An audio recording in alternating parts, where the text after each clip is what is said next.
So today, student, we are going to discuss the remaining portion of your obstructive lung diseases. उसमें हम सबसे पहले emphysema को discuss करेंगे, बहुत इंटरेस्टेड है ये वाला टॉपिक। इसके अलावा फिर हम नेक्स्ट डिस्कस करेंगे एस्थमा को, and at the end we will discuss about the bronchiectasis. बहुत ही ये तीनों टॉपिक से इंटरेस्टेड भी हैं और आपको काफी सारी ना इनके अंदर मजे मजे की चीजें सीखने को मिलेंगी। ठीक है, तो सबसे पहले हम जो जिसको डिस्कस करते हैं बच्चों, डेट इज एम्फीसीमा। ठीक है, एम्फीसीमा चूंकि यहाँ पर इन्होंने बहुत कम लिखा हुआ है, तो इसलिए हम क्या करते हैं, जरा हम अपने तरीके से इसको डिस्कस करते हैं। एम्फीसीमा बच्चों, सबसे पहले तो आपको पता है कि सर एम्फीसीमा क्या है हमारे पास, sir chronic obstructive lung disease है। Emphysema is a chronic obstructive lung disease है। ठीक है जी, यहाँ पर हम लिख लेते हैं आपके कहने के ऊपर, क्रॉनिक ऑब्स्ट्रक्टिव लंग डिजीज। अगर बच्चों ये क्रॉनिक ऑब्स्ट्रक्टिव लंग डिजीज है, इसका मतलब सर ये है कि जो ऑब्स्ट्रक्टिव डिजीज का क्राइटेरिया है, ये सबसे पहले तो वो ऑब्स्ट्रक्टिव डिजीज के क्राइटेरिया को फुलफिल्ड करेगी।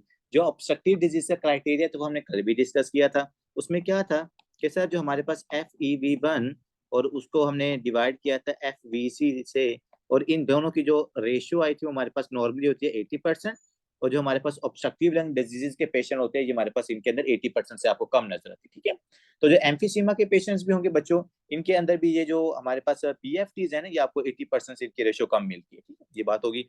नेक्स्ट आते हैं कि सर जो एम्फीसीमा है एक्चुअली इसकी पैथोफिजियोलॉजी क्या है, और इस डिजीज के अंदर जैसे हमने कल ब्रोंकाइटिस के अंदर देखा था कि हमारे सबम्यूकोजल ग्लैंड्स होते हैं उनका हाइपरप्लेजिया हो जाता है, उनकी हाइपरट्रॉफी हो जाती है, वो म्यूकस की प्रोडक्शन ज्यादा होती है, म्यूकस ब्रोंक्यूल्स में ऑब्स्ट्रक्ट हो जाता है, जिसकी वजह से क्या होती है, ऑब्स्ट्रक्शन होती है।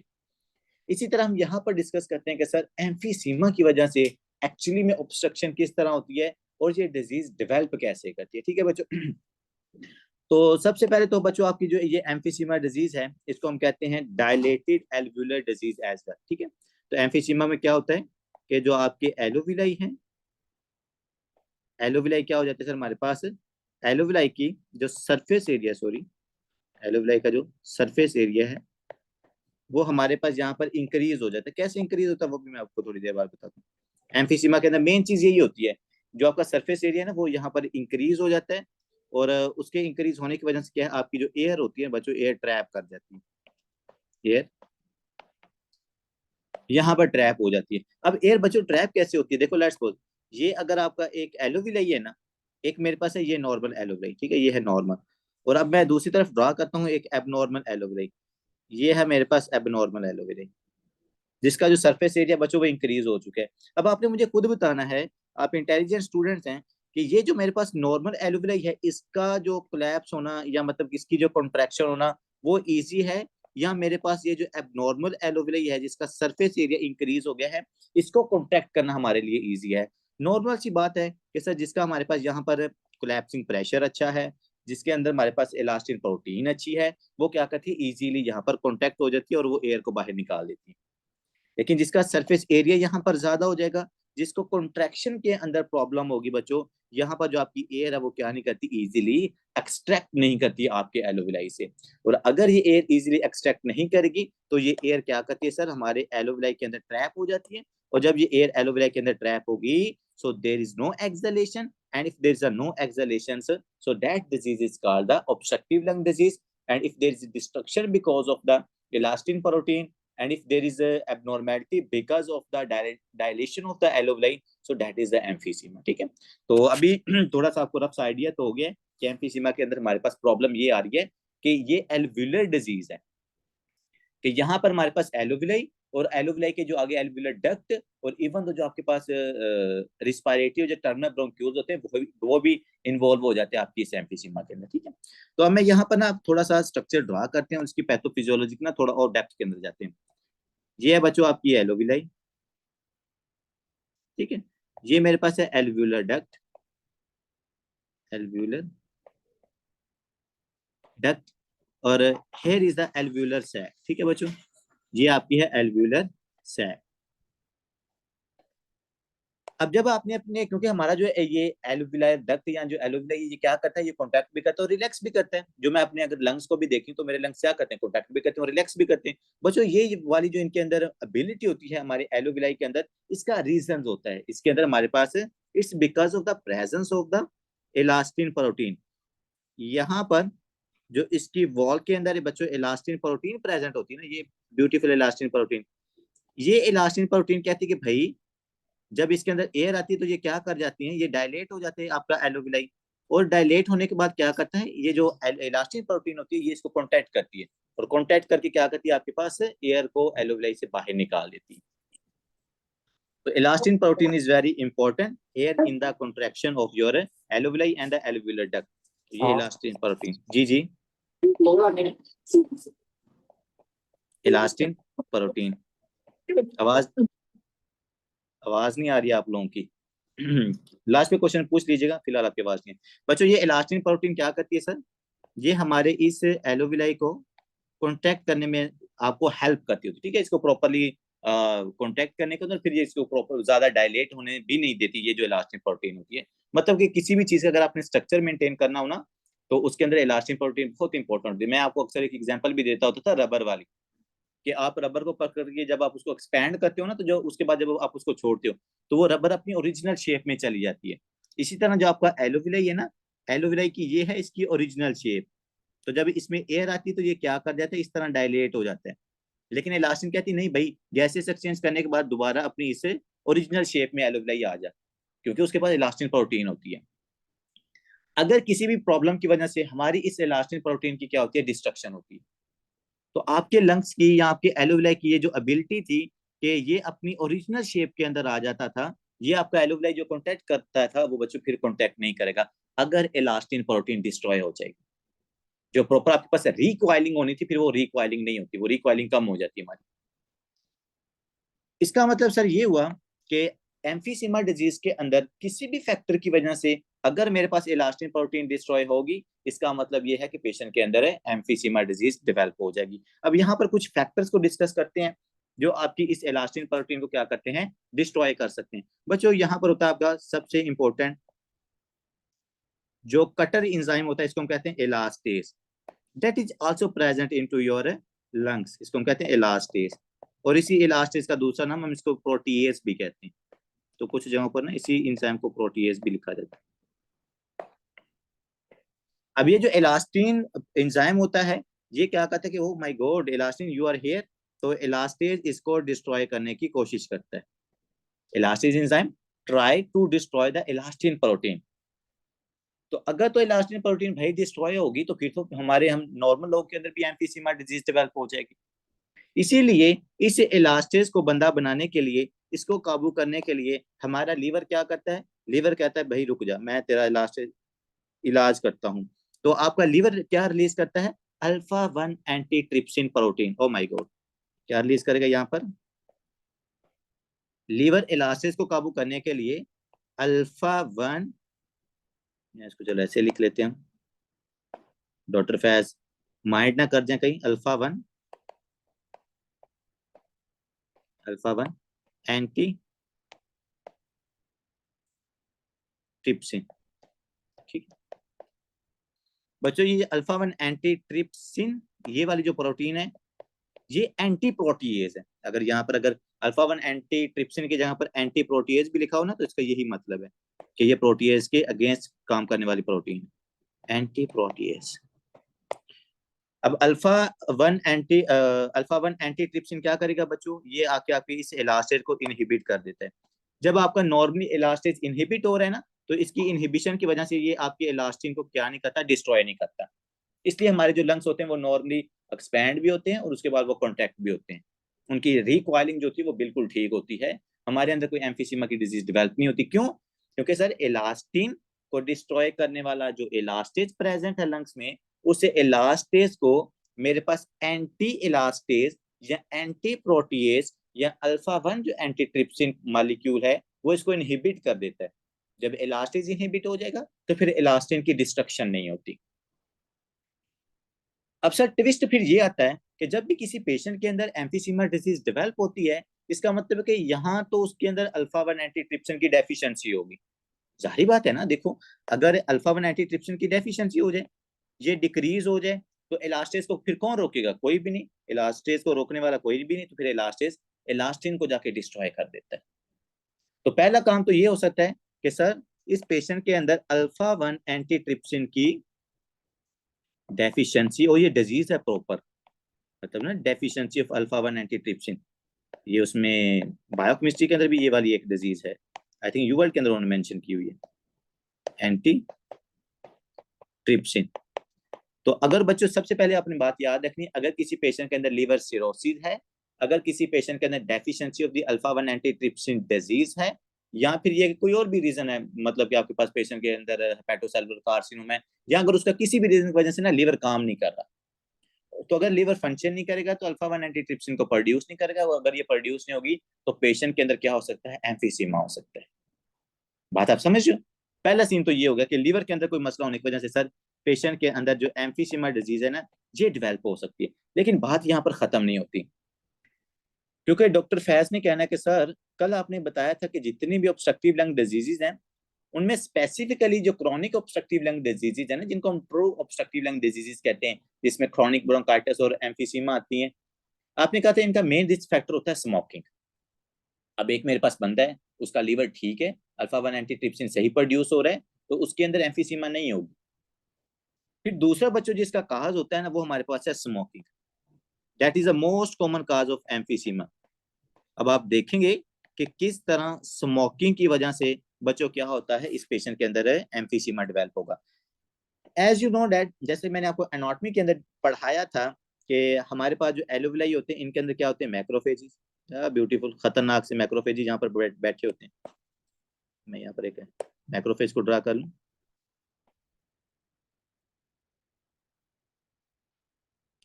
तो ये बच्चों मैक्रोफेज है, और कौन सा मैक्रोफेज है जी sir? Alveolar macrophage. Alveolar macrophage है। अब जब आप क्या करते हो? स्मोकिंग। सर यहाँ पर आपने स्मोकिंग की है, लेट्स सपोज ये स्मोकिंग, ये इसके कार्सिनोजन मॉलिक्यूल्स आ गए। ये कार्सिनोजन मॉलिक्यूल्स कहाँ पर आएंगे बच्चों? आपके एलोविलाई के अंदर आएंगे। एलोविलाई के अंदर जब स्मोकिंग के कार्सिनोजन मॉलिक्यूल्स आएंगे, तो वो किसको आके एक्टिवेट करेंगे? सर इन मैक्रोफेजिस मॉलिक्यूल को। जब आपके ये मैक्रोफेजिस मॉलिक्यूल एक्टिवेट होते हैं, पता है ये क्या करते हैं? They started to secrete the proteases. आपके एलोविलर मैक्रोफेजेस क्या करेंगे? They started to release the proteases molecule. और प्रोटीएसिस कौन से सर? एलास्टेजिस। ये हमारे पास प्रोटीएसिस को रिलीज करेंगे, और उनमें से एक जो प्रोटीएज है वो आपका कौन सा बच्चों? वो है एलास्टेज। तो जब मेरे पास इलास्टेज की प्रोडक्शन नॉर्मल से ज्यादा हो जाएगी, लेट्स सपोज नॉर्मल तो मेरे पास, लेट्स सपोज मैं कहता हूँ इसके 50 मॉलिक्यूल्स आपके लंग्स के अंदर, अगर आप स्मोकिंग कर रहे हो, बार बार आप क्या कर रहे हो? एल्विलर मैक्रोफेजेस को एक्टिवेट कर रहे हो। वो एल्विलर मैक्रोफेजेस क्या कर रहे हैं? आपके पास इलास्टेजिस प्रोटीएजिस को रिलीज करें। जब ज्यादा इलास्टेज की प्रोडक्शन हो जाएगी, स्टिल ये क्या करेगा? आपकी इलास्टिन को डिस्ट्रॉय कर सकता है। तो ये होता है स्मोकिंग की वजह से कैसे हमारे पास पेशेंट के अंदर इलास्टेज ज्यादा प्रोड्यूस होता है, और इलास्टिन की डिस्ट्रक्शन करता है। बात यहाँ तक भी खत्म नहीं होती। जब आपके पास इलास्टिन की डिस्ट्रक्शन होना शुरू हो जाती है ना यहाँ पर, क्योंकि देखो ना, इसने इलास्टेज रिलीज किया, इलास्टेज क्या करेगा? इलास्टेज इलास्टिन की डिस्ट्रक्शन करवाएगा। डिस्ट्रक्शन की वजह से बच्चों यहाँ पर इन्फ्लामेशन होना शुरू हो जाती है। डिस्ट्रक्शन हुई, अब डिस्ट्रक्शन की वजह से ये वाल्व की डिस्ट्रक्शन हो रही है, तो बच्चों इस डिस्ट्रक्शन की वजह से यहाँ पर रिलीज होते हैं इन्फ्लामेटरी मीडिएटर्स। ठीक है जी, डिफरेंट टाइप्स के इंटरल्यूकन्स इम्यूनो के अंदर मैं आपको डिस्कस करवाऊंगा। ये इन्फ्लामेटरी जो मीडिएटर्स हैं, इन्फ्लामेटरी मीडिएटर्स क्या करेंगे? कीमोटैक्सिस करेंगे, मतलब न्यूट्रोफिल्स को यहाँ पर अटैक करेंगे। भाई यहाँ पर डिस्ट्रक्शन हो रही है आपके एलोविलाई लंग्स के अंदर, तो काइंडली यहाँ पर आके जरा डिस्ट्रक्शन को देखिएगा। आपके न्यूट्रोफिल्स भी क्या करेंगे? इस एरिया के अंदर आ जाएंगे। लेकिन यहाँ पर ये न्यूट्रोफिल्स काम क्या करेंगे? ज्यादा खराब करेंगे। कैसे? जब आपके बच्चों न्यूट्रोफिल्स यहाँ पर आएंगे ना, लेकिन डॉक्टर जो जरियाब है वो स्टिल क्या कर रहा? स्मोकिंग नहीं छोड़ रहा। तो जो न्यूट्रोफिल सेल्स यहाँ पर आएंगे ना, neutrophil cells also started to secrete the elastase. तो वो कंडीशन को और ज्यादा क्या कर देते हैं बच्चों? वर्स कर देते हैं। तो जो न्यूट्रोफिल्स आपने हेल्प के लिए बुलाए थे, यहाँ पर आके वो एक्टिवेट होके क्या करें? उन्होंने भी इलास्टेजिस या ये जो प्रोटीएजिस एंजाइम्स होते हैं, इनको रिलीज करना शुरू कर दिए। तो जब न्यूट्रोफिल्स भी इलास्टेज को रिलीज करेंगे, तो ये जो आपकी ब्यूटीफुल इलास्टिन प्रोटीन है बच्चों, इसकी क्या होना शुरू हो जाएगी? डिस्ट्रक्शन। तो जब आपके पास इलास्टिन प्रोटीन की डिस्ट्रक्शन होगी तो क्या अब आपके पास ये जो एलोविलाई है क्या प्रॉपरली ये कोलैप्स कर सकती, क्या ये प्रॉपरली कॉन्टैक्ट कर सकती है एयर को बाहर निकालने के लिए? नहीं सर। जब ये प्रॉपरली बाहर नहीं निकालेगी तो अब मैं कह सकता हूं कि सर इसका जो एरिया है, देखो ना नॉर्मली तो ऐसे है, जब ये प्रॉपरली कॉन्टैक्ट करती है, अभी आपने इसकी एक वॉल की डिस्ट्रक्शन कर दी है, तो आपकी ये जो एलोविलाई जब इसके अंदर एयर ट्रैप होना शुरू हो जाए, इट स्टार्टेड टू डायलेट। तो यहाँ पर आपके जो एलोविलाई है बच्चों, इवन दो जो एलोविलर डक्ट होती है ना वो भी डायलेट कर जाती है, क्योंकि उसके वॉल के अंदर भी इलास्टिन प्रोटीन प्रेजेंट होती है।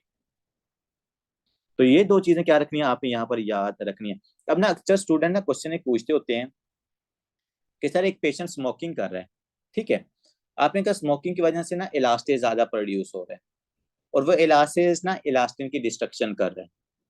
लेकिन सर ऐसा भी तो हो सकता है कि जो आपका इलास्टेज है अगर वो ज्यादा प्रोड्यूस हो रहा है तो आपका जो लीवर है वो लीवर भी क्या करे, अल्फा वन एंटी ट्रिप्सिन की प्रोडक्शन को भी ज्यादा कर दे, ताकि वो जो अल्फा वन एंटी ट्रिप्सिन की डेफिशिएंट जो अल्फा वन एंटी ट्रिप्सिन है वो दोबारा की जो मैक्रोफेजिस जो इलास्टेज को रिलीज कर रहे हैं वो उनको भी इनहिबिट कर दे। बट स्टूडेंट ऐसा पॉसिबल नहीं होता, क्योंकि आपका लीवर क्या करता है, ये सारी चीजों को ना बड़े सिंक्रोनाइज तरीके से करता है। हमारे लीवर के अंदर को अराउंड 500 मेटाबॉलिज्म चल रहे होते हैं। अब वो सारे 499 मेटाबॉलिज्म को छोड़ के वो अल्फा वन एंटीट्रिप्सिन की तरफ आ जाए कि भाई चल तुझे मैं ज्यादा प्रोड्यूस करता हूँ बाकी मैं सारे काम रोक देता हूँ, ऐसा नहीं होता। वो हर मेटाबॉलिज्म को एक स्पेसिफिक अमाउंट और एक स्पेसिफिक टाइम के अंदर किया जाता है। बात बताने का मकसद ये है कि लेट्स सपोज मेरे पास पहले थे 100 मॉलिक्यूल ऑफ इलास्टिन प्रोटीन के, ठीक है, और हमारे पास इलास्टेज कितने थे, पहले नॉर्मली बात कर लेते हैं। हमारे पास इलास्टेज भी थे 100, ठीक है। आपके लीवर ने क्या किया, आपके लीवर ने 100 अल्फा वन एंटीट्रिप्सिन प्रोड्यूस किए,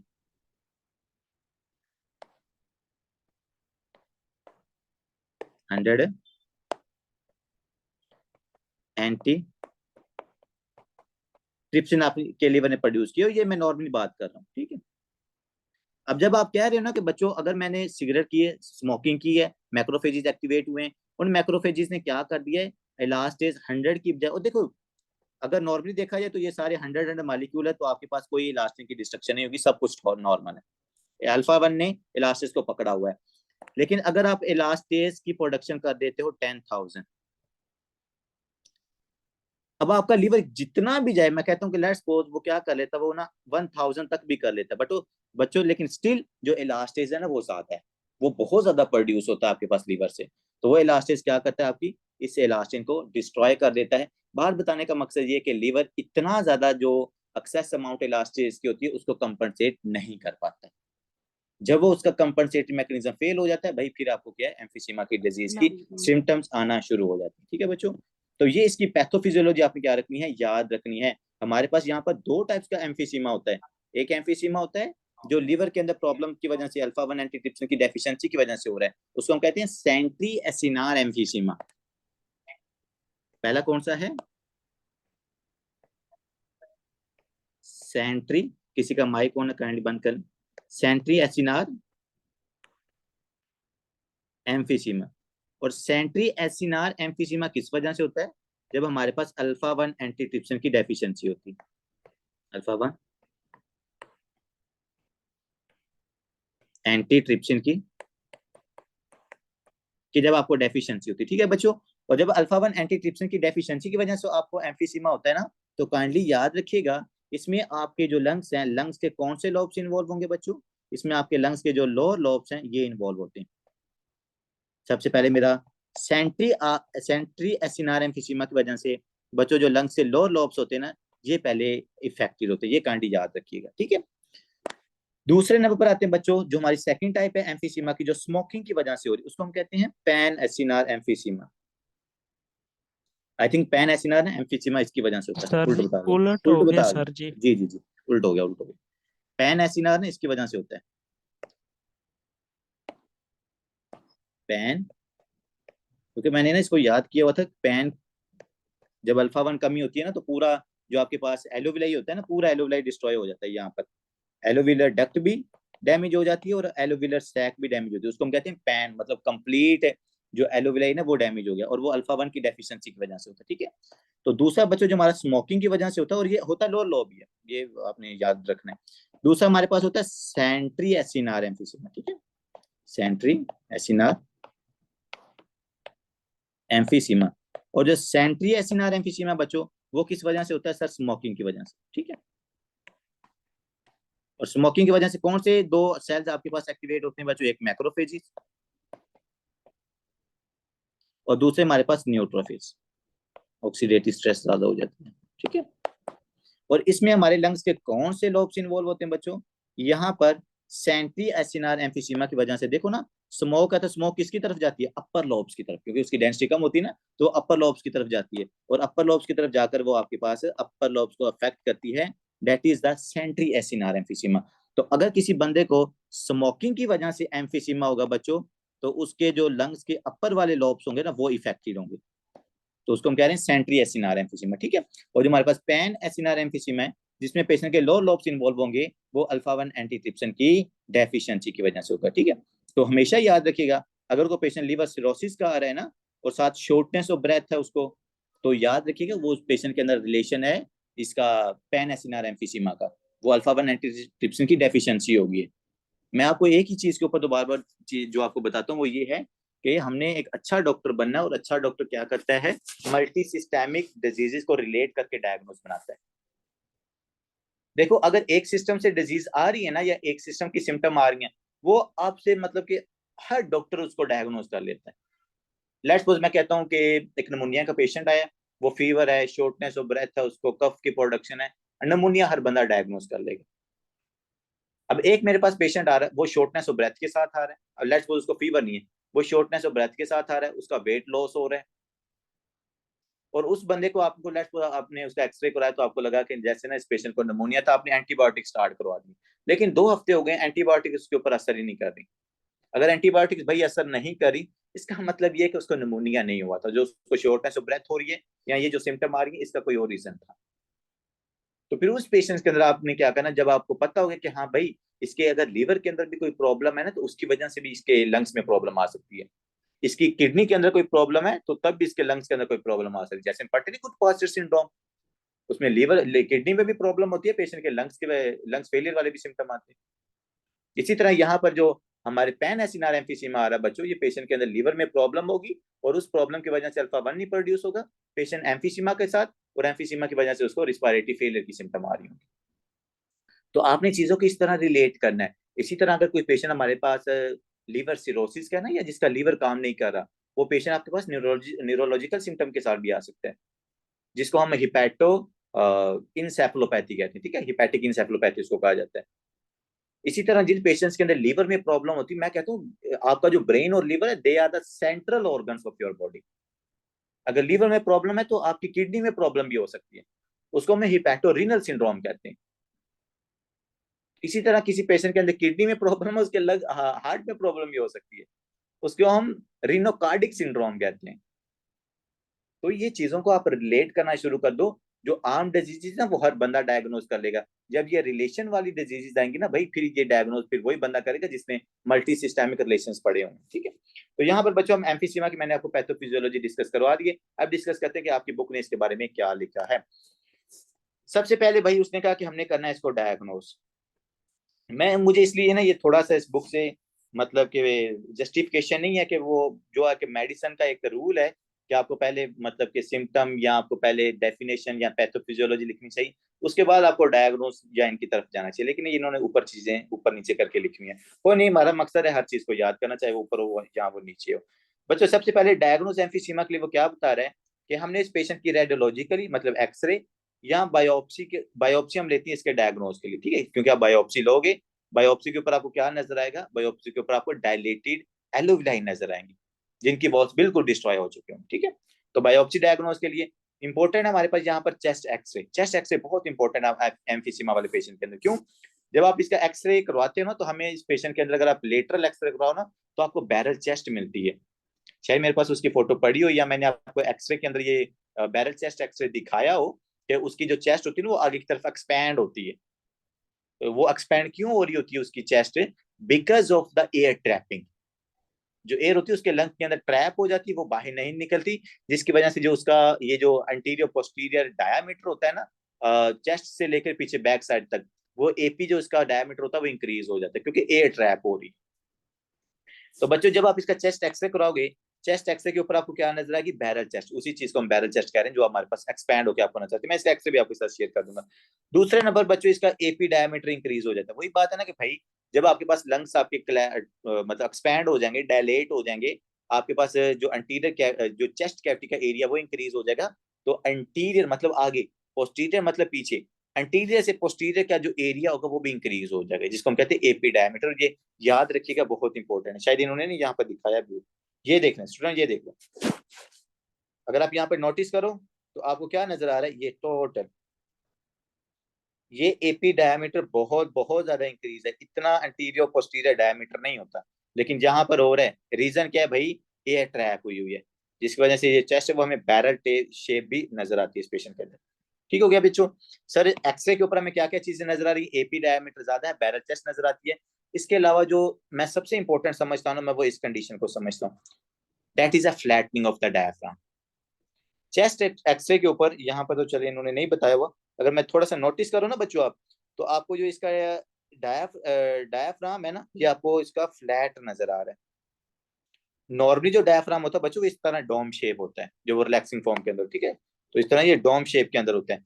लेकिन जो आपके पास सीओपीडी के पेशेंट्स होते हैं, स्पेसिफिकली जो एम्फीसीमा के पेशेंट्स होते हैं, इनका डायफ्राम फ्लैट हो जाता है। ये जो अंटीरियर व्यू की मैं आपको ना कोई चेस्ट एक्सरे सेंड करूंगा, उसमें आपको बिल्कुल फ्लैट नजर आएगा डायफ्राम। उसका रीजन क्या है भाई, उसका रीजन ये है कि ऊपर जो एयर है हमारे पास ये एक्सपैंड हो चुकी है, एयर ट्रैप हो चुकी है। जब वो एयर ट्रैप होगी तो आपके डायफ्राम को ऊपर की तरफ आने नहीं देगी, तो आपका डायफ्राम नीचे दब के रहेगा, और वो जब वो दब के रहेगा उसके ऊपर कंप्रेशन आएगी तो आपका डायफ्राम फ्लैट हो जाएगा। तो ये flattening of diaphragm is very one of the typical symptom that you can see, that you can find in patients of the COPD. मतलब कि ये क्रोनिक ब्रोंकाइटिस वाले पेशेंट में भी नजर आ सकते हैं, लेकिन स्पेसिफिकली एम्फीसीमा के अंदर इसको ना काफी ज्यादा रिलेट किया जाता है, इस एपी डायमीटर को और फ्लैटनिंग डायफ्राम को। ठीक है, इसके बाद बच्चों इंक्रीज लंग ल्यूसेंसी। ठीक है, लंग ल्यूसेंसी भाई इंक्रीज होगी, क्यों इंक्रीज होगी, क्योंकि सर वहां पर हमारे पास एयर ट्रैप हो चुकी है, इसलिए हम उसकी जो ल्यूसेंसी है वो इंक्रीज हो जाती है, जो मैंने आपको एक्सरे के अंदर ये पढ़ाया भी था। आगे आते हैं सर मैकेनिज्म क्या है। मैकेनिज्म बच्चों मैंने आपको करवा दिया। मैकेनिज्म ये है एल्व्यूलर वॉल डिस्ट्रक्शन। ठीक है जी, जो एल्व्यूलर की वॉल हमारे पास डिस्ट्रॉय हो जाएगी। अगर आप याद करो ना, तो मैं जब आपको कंप्लायंस पढ़ा रहा था ना, तो मैंने कंप्लायंस के अंदर आपको एक चीज लिखवाई थी कि जब आपके पास इलास्टिसिटी कम होती है ना, अगर आपको याद हो, हाँ जी, कितने स्टूडेंट्स को याद है, वहां पर मैंने आपको कंप्लायंस से रिलेटेड एक कंसेप्ट बताया था, that is related with stiffness and compliance. Inversely proportional होते हैं दोनों। इनवर्सली प्रोपोर्शनल होते, कैसे इफेक्ट करते हैं जी, इलास्टिसिटी अगर मेरे पास कम है तो कंप्लायंस क्या होगी, ज्यादा होगी। ज्यादा होगी। वैल्यू क्योंकि देखो वो डायलेट भी कर रहे हैं, हम आगे ऑलरेडी डिस्कस भी कर चुके हैं कि आपके एल्यूविलाई डायलेट हो चुके हैं, तो यहाँ पर इलास्टिसिटी कम होने की वजह से आपको इस पेशेंट के अंदर जो कंप्लायंस है ना, ये कंप्लायंस इंक्रीज हो जाती है। अब बच्चे पता है क्या करते हैं, किसी भी डिजीज के अंदर ना वो फैक्टर को डिक्रीज समझते हैं। मैं अगर आपको सीधी बात बताऊं ना, अगर उन्होंने पढ़ा ना तो वो ऐसे कहते हैं अच्छा यार बीमारी है, हर चीज कम ही होगी इसके अंदर। लेकिन भाई बीमारी की वजह से हर चीज कम जरूरी नहीं है कि वो हो, जैसे यहाँ पर कंप्लायंस इंक्रीज होगी, कंप्लायंस इंक्रीज भी हो सकती है। ठीक है, तो एम्फीसीमा वाले पेशेंट के अंदर आपको कंप्लायंस इंक्रीज, जो इसकी रिक्वायरिंग फोर्स है बच्चों, वो रिक्वायरिंग फोर्स कम हो जाएगी ना, वो आपका जो एलोविलाई वो प्रॉपर्ली कॉन्टैक्ट नहीं ना कर रहा, तो जब वो प्रॉपर्ली कॉन्टैक्ट नहीं करेगा तो रिक्वायरिंग इसकी डिक्रीज हो जाएगी।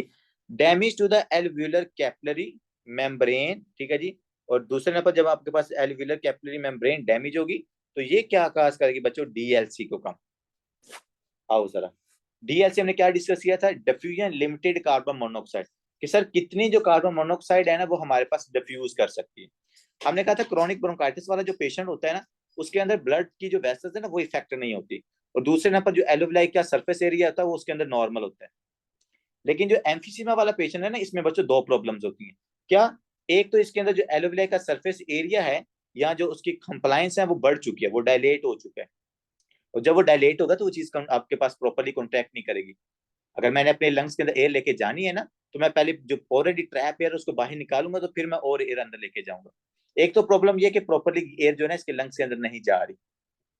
ठीक है, दूसरा प्रॉब्लम ये कि सरफेस एरिया ज्यादा है, तो जब सरफेस एरिया जहां पर एबनॉर्मली ज्यादा है, वो नॉर्मल सरफेस एरिया ज्यादा नहीं है, ये एबनॉर्मली ज्यादा है, तुम्हारे पास जो जहां पर गैसेस एक्सचेंज होना है ना वो भी इधर कम हो जाता है। ठीक है। तीसरे नंबर पर जो मेन प्रॉब्लम आपके पास डीएलसी कम होने का है ना, वो है आपकी कैपिलरीज डैमेज होना। मैं यहाँ पर ड्रा कर सकता हूँ आपके लिए। अगर मेरे पास ये एक एलोविलाई है, इस एलोविलाई की तरफ क्या आ रही है, कैपिलरीज, छोटी छोटी कैपिलरीज आती है।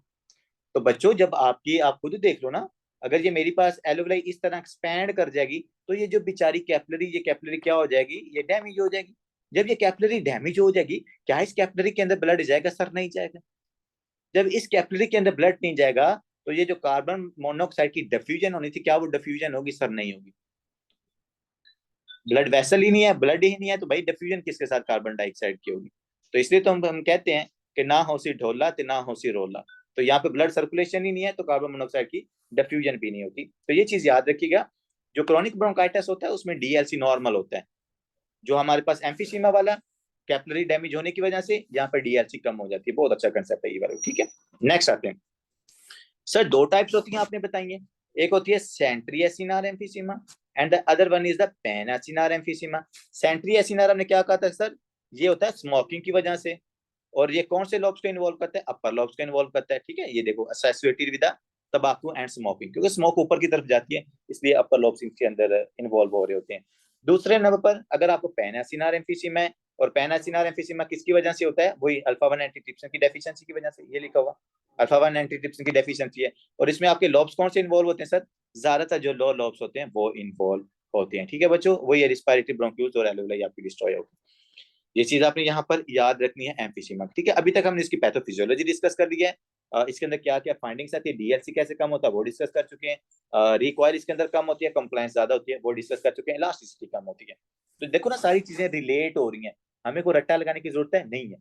अगर आपको पता है कि हाँ भाई स्मोकिंग है, स्मोकिंग की वजह से macrophages, elastase, elastin destroy, alveoli expand, expand होगी, जो कैपिलरी है वो destroy, there is no diffusion of the carbon monoxide, वो भी कम हो जाएगी। और अगर डायलेट है, कंप्लायंस ज्यादा है। और अगर वो कॉन्टैक्ट नहीं कर रही तो रिकॉइलिंग आपकी कम। ठीक है, वो सारी चीजें आपस में रिलेट करिए, क्योंकि आपने एक पूरा मतलब कि अपने माइंड के अंदर एक स्टोरी क्रिएट कर ली है। तो रट्टा लगाने की आपको बिल्कुल भी अभी जरूरत नहीं पड़ेगी। बच्चे जो चीज हमने ऊपर मेंशन की है ना, वही पैथोफिजियोलॉजी उन्होंने यहाँ पर ना अपनी इम्यूनोलॉजी को रिलेट करके यहाँ पर लिख दिया, mediated by the oxidative stress. ठीक है जी। और ये ऑक्सीडेटिव स्ट्रेस किस चीज को कह रहा है भाईजान, वही जो हम बात करें ना स्मोकिंग। ये स्मोकिंग ऑक्सीडेटिव स्ट्रेस लेके आती है आपकी बॉडी के ऊपर। तो ऑक्सीडेटिव स्ट्रेस का क्या मतलब है, ऑक्सीडेंट्स ज्यादा होंगे। ऑक्सीडेंट्स आपके कौन से हैं भाई, वही इलास्टेसिस, वही जो प्रोस्टेटिस है ना, वो आपके ऑक्सीडेंट्स होते हैं। जो आपका अल्फा 1 एंटीट्रिप्सिन है ये एंटीऑक्सीडेंट है, ये एंटी प्रोटीएज है। तो सिर्फ जो वर्ड्स की मतलब कि वकैब चेंज होती है ना, हमने इसके ऊपर भी गौर करना है कि अगर इन्होंने यहाँ पर ऑक्सीडेटिव स्ट्रेस लिखा है ना, यकीन माने अगर ना बताया हो ना, आप सारा दिन बैठे रहो आपको समझ नहीं आनी कि ये ऑक्सीडेटिव स्ट्रेस कहाँ से आ गया। आपने यहाँ पर फ्री रेडिकल्स ही ढूंढते रहना। तो लेकिन ये ऑक्सीडेटिव स्ट्रेस का मतलब सर ये है कि यहाँ पर मैक्रोफेजेस एक्टिवेट हो रहे हैं, न्यूट्रोफिल्स एक्टिवेट हो रहे हैं, और वो क्या करें, वो इलास्टेज, और जो आपका इलास्टेज है इसको हम प्रोटीएज भी कहते हैं, और इसी को हम ऑक्सीडेंट भी कहते हैं। ठीक है, तो ये सारी चीजें एक ही वर्ड के लिए हम इस्तेमाल करते हैं। Mediated by the oxidative stress, chronic inflammation, वही बात है ना, बार बार स्मोकिंग करोगे तो वो हमने कहा था पहले मैक्रोफेजेस है, फिर उसके बाद न्यूट्रोफिल्स आएंगे, तो न्यूट्रोफिल्स भी आपके डैमेज हो गए तो क्रोनिक इन्फ्लामेशन की वजह से ये चीजें हमारे पास और ज्यादा डिसबैलेंस हो जाएंगी। ठीक है, imbalance of the proteases and the anti proteases, वही बात जो हमने ऑलरेडी की है। Increase elastase activity, increase elastase activity, increase loss of elastic fibres, वही बात आ गई कि इलास्टेज ज्यादा होगा, इलास्टिन जो आपकी मतलब कि इलास्टिन फाइबर है वो डिस्ट्रॉय हो जाएगा, जिसकी वजह से एलोविलाई आपका जो एलोविलाई वो डायलेट हो जाएगा, जिसके उन्होंने यहाँ पर लिखा भी है एल्व्यूलर डिस्ट्रक्शन। ठीक है, क्योंकि आपकी एलोविलाई की जो शेप है वही चेंज हो गई है, तो इसको हम एल्व्यूलर डिस्ट्रक्शन कंसिडर करेंगे। Defect deficiency of the absence alpha 1 antitrypsin, वही बात आ गई कि अगर हमारे पास इसकी डेफिशिएंसी हो जाए, इसके अंदर डिफेक्ट, यकीन माने मुझे फर्स्ट एड वालों के ऊपर ना कभी कभी मैं कहता हूँ कि एक वर्ड के अंदर इन्होंने कितनी लंबी स्टोरी मेंशन कर दी है। अब आपको ये सिंपल वर्ड लिख लग रहे हैं, but these are not the simple words.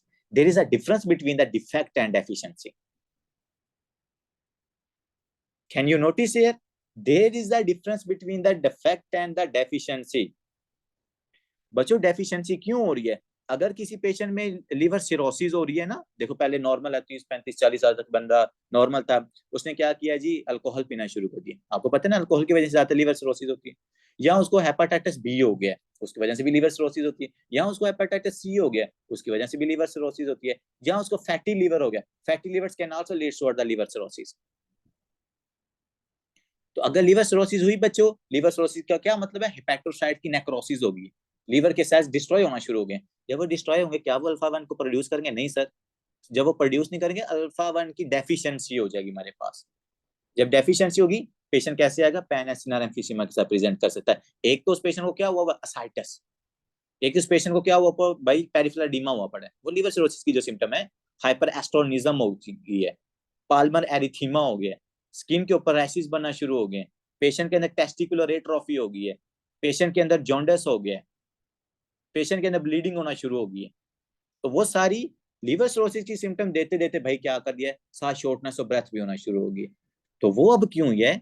Because sir there is no production of the alpha 1 antitrypsin as well, that can lead towards the pan acinar emphysema. तो डेफिशिएंसी लिवर सिरोसिस वाली condition के अंदर होगी, और defect भाई totally change है। Defect होगा congenital problem. हमारे पास एक डिजीज में आपको ऑलरेडी बता रहा था ना, अब मेरे जेन से ना उसका वो मतलब जीन का नाम निकल गया, जिसके अंदर म्यूटेशन होने की वजह से ना, ये जो अल्फा 1 एंटीट्रिप्सिन होता है ना, इसकी सही से मतलब के जो इसने रिलीज होना होता है ना, ये सही से रिलीज नहीं हो पाता। मैं can you give me 1 minute? अब देखिएगा, अगर ये मेरे पास ब्यूटीफुल लिवर है, ये इसके अंदर ब्यूटीफुल हिपेटोसाइट सेल्स है, इनमें से मैं एक हिपेटोसाइट सेल को ले लेता हूँ। ये देखो हिपेटोसाइट सेल बच्चों, आपको पता है भाई जो आपके हिपेटोसाइट सेल्स है, they are very specific and they are very important. अब इनके अंदर ये जो सेल्स हैं, ये माइटोकॉन्ड्रिया, ये डिफरेंट टाइप्स की जो हमारे पास ऑर्गेनेलिज बनी हुई हैं। इनके अंदर मैं एक ऑर्गेनेली जिसको हम कहते हैं माइटोकॉन्ड्रिया, और एक होती है सेंट्रोमियर, ठीक है। उसके बाद रफ एंडोप्लाज्मिक रेटिकुलम। अब ये जो आपकी रफ एंडोप्लाज्मिक रेटिकुलम है ना बच्चों, इससे प्रोडक्शन होनी है लेट्स सपोज आपकी अल्फा 1 एंटीट्रिप्सिन, ठीक है, अल्फा 1 एंटीट्रिप्सिन की। अल्फा 1 इससे प्रोड्यूस होता है, माइटोकॉन्ड्रिया के पास जाता है, फिर यहाँ से आपके पास गोल्जी अपरेटस पकड़ के क्या करता है कि चल भाई पैकिंग हो गई है, अब तू अल्फा 1 एंटीट्रिप्सिन कहाँ पर चला जा, ब्लड सर्कुलेशन में चला जा। अब अगर किसी बंदे के अंदर ये जो पाथवे है ना, इसको मैं कहता हूँ ट्रेनिंग पाथवे, मैं अपना ही नाम रखे हुआ ट्रेनिंग पाथवे, वहां से प्रोड्यूस हुआ, उसके पास लेके क्या वो उसकी ट्रिमिंग करेगा, ट्रिमिंग के बाद हम उसको एक्सपोर्ट कर देते, चल भाई चला जा, तेरा काम खत्म हो गया। अगर ये आपकी ट्रेन की जो पटरी है ये खराब हो जाए, अगर आपकी ये ट्रेन की जो पटरी है सेल के अंदर चल रही है, ये वो जीन का, मेरे मैं फिर कह रहा हूँ जेन से नाम निकल गया, वो जीन क्या करती है, ये सारी एक्सपोर्टेशन करवाती है। तो जब बच्चों ये एक्सपोर्टेशन नहीं ना हो पाती, तो आपके जो अल्फा 1 एंटीट्रिप्सिन है ना, ये सेल के अंदर इस तरह डिपॉजिट हो जाते हैं, क्योंकि इनकी ट्रैफिकिंग नहीं हो रही। मैं आपको एक कंसेप्ट पढ़ाऊंगा, बायोकेमिस्ट्री का कंसेप्ट है, शायद सबका को याद हो, वो इन्होंने बायोकेमिस्ट्री पढ़ी हुई है यास्मीन लोगों ने, जो हमारे हमने पढ़ा था ना, ट्रैफिकिंग प्रोटीन्स, जो इनको सेल के अंदर ही लेके चलती हैं सारी चीजों को। अब वो ट्रैफिकिंग प्रोटीन भाई नहीं है, तो आपके अल्फा 1 एंटीट्रिप्सिन यहाँ पर डिपॉजिट डिपॉजिट डिपॉजिट, ये डिपॉजिट हो गए, पता क्या करते हैं, एक तो एम्फीसीमा काज करते हैं भाई, दूसरा आपके लीवर इंजरी भी करवाते हैं, दूसरा क्या कर देते हैं, ये लीवर इंजरी भी करवाते हैं। तो इसलिए मैं कह रहा हूँ ये दोनों, ये दो वर्ड्स हमने यहाँ पर यूज किए ना, इन दोनों में बड़ा अंतर है, बड़ा डिफरेंस है इन दोनों में, ठीक है। डिफेक्ट और डेफिशिएंसी में फर्क है, आज हमने ये सीख लिया। तो वो ये antiprotease that inhibits the neutrophil elastase leads to unopposed elastase activity, और जब भैया आपका इलास्टेज ज्यादा काम करेगा, it will destroy everything that can lead towards the emphysema. यहाँ पर बच्चों आपका वाइंड अप होता है emphysema. Now let's start the asthma. Oh my god, that is very interesting. Asthma, sir अब हम स्टार्ट, एक्सक्यूज जी मी जी, सर, सर यस। ये एक मरतबा एब्सेंस का बता दें, वो किस डिजीज में था? Absence, yes sir, deficiency, defect और एब्सेंस।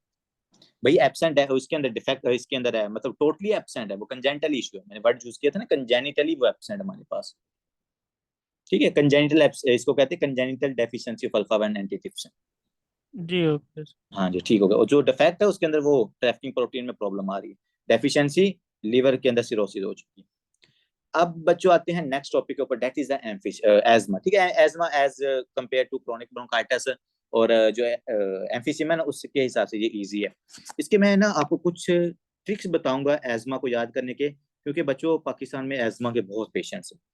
एजमा के पाकिस्तान में बहुत पेशेंट हैं, और आजकल एक चीज बहुत मतलब मैं कॉमनली देख रहा हूँ, मुझे 3-4 वो सेम केसेस नजर आ गए हैं कि पेशेंट को एपिस्टेक्सिस हो रही है, साथ एजमा है। पेशेंट को रिनोसाइनोसाइटिस हो रहा है, साथ एजमा है। पेशेंट को रिनोसाइनोसाइटिस है, एजमा है, साथ किडनी इंजरी आ रही। तो ये मतलब कि इस तरह के जो केसेस है ना, ये बड़े कॉमन नजर आ रहे हैं। तो इसलिए हमें एजमा के अंदर और जो दूसरी क्रोनिक ऑब्स्ट्रक्टिव लंग डिजीजेज है ना बच्चों, इनमें डिफरेंस करना आना चाहिए। ठीक है, तो हम डिस्कस करते हैं अब आपकी asthma, that is a hyper sensitivity condition. चलो जी चलते हैं फिर, क्योंकि इन्होंने तो एजमा बहुत कम लिखा है, हमने तो ऐसा एजमा नहीं ना पढ़ना।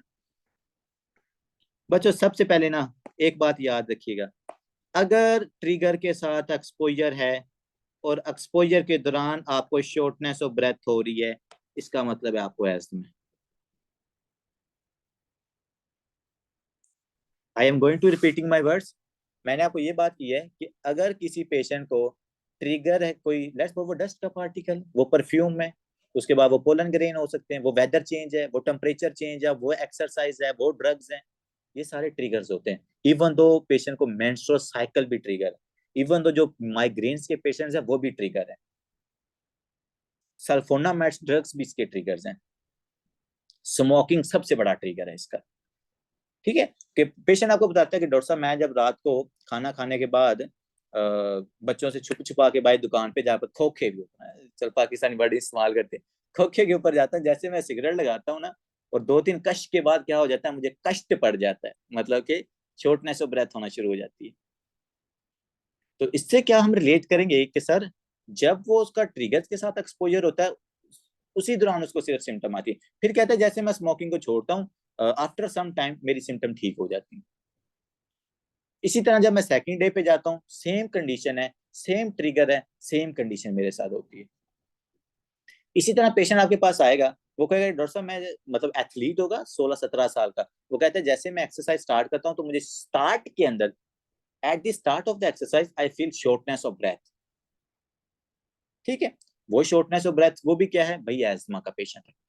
इसी तरह एक पेशेंट कहता है कि डॉक्टर साहब मैं जरा बैठा हूँ, आईपीएल के मैचेस को मैं एंजॉय कर रहा हूँ और एसी भी मैंने चलाया हुआ है, बस उसके बाद क्या है लाइट गई तो मैं जैसे बाहर जा गया हूँ ना, मुझे शॉर्टनेस ऑफ ब्रेथ होना शुरू होगी। ऐसा क्यों भाई, टेम्परेचर वेरिएशन, इसकी वजह से भी एस्थमा होता है पेशेंट को।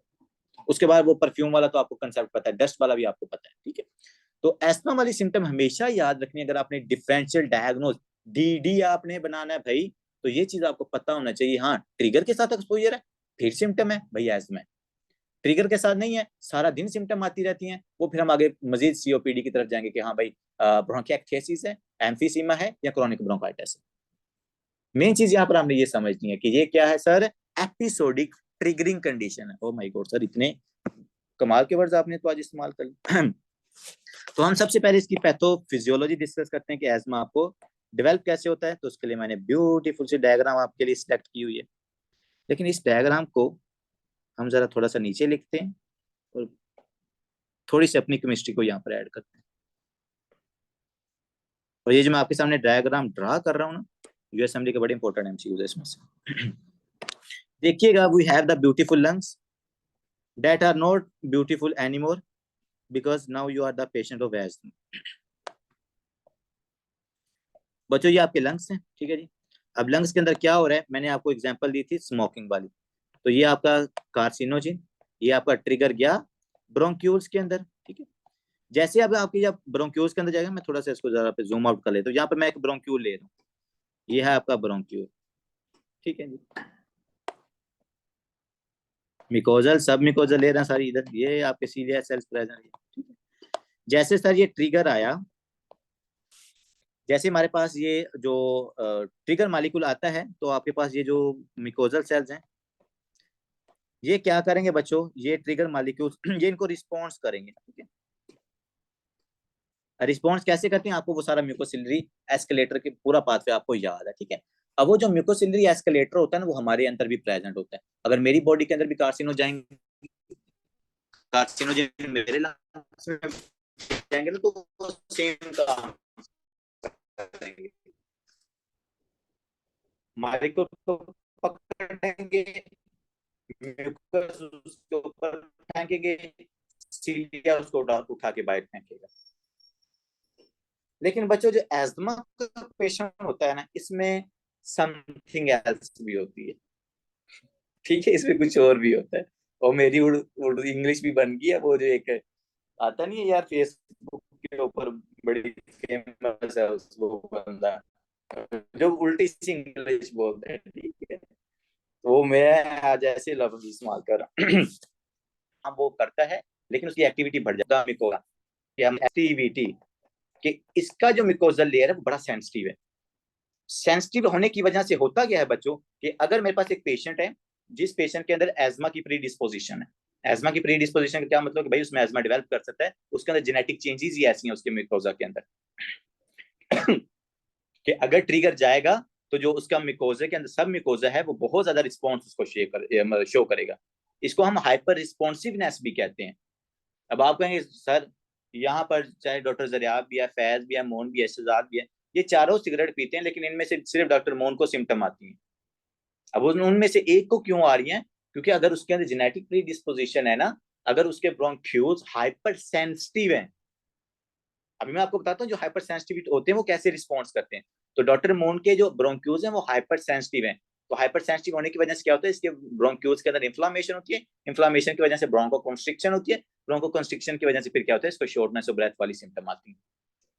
तो मेन प्रॉब्लम एस्मा वाले पेशेंट के अंदर होती है बच्चों हाइपर सेंसिटिविटी और hyper responsiveness of the bronchioles, बाकी सब ओके होता है। अब हाइपर रिस्पॉन्सिवनेस की वजह से बच्चों होता क्या है, जरा देखिएगा, ये जो मैंने डायग्राम यहाँ पर बता दिया, ये है इलर्जन।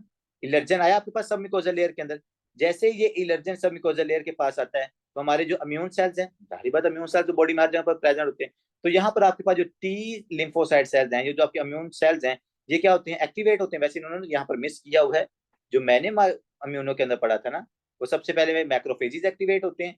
ये मैक्रोफेजिस क्या करते हैं, फिर जाके आपके इन लिम्फोसाइट सेल्स को कीमोटैक्सिस करवा के ना उनको जाके एक्टिवेट करते हैं। बट चलो डायरेक्ट भी उन्होंने किया तो कोई मसला नहीं है। एलर्जन आया, इन्होंने क्या किया, आपके पास टी लिम्फोसाइट्स को एक्टिवेट किया, टी हेल्पर 2 सेल्स को, ठीक है।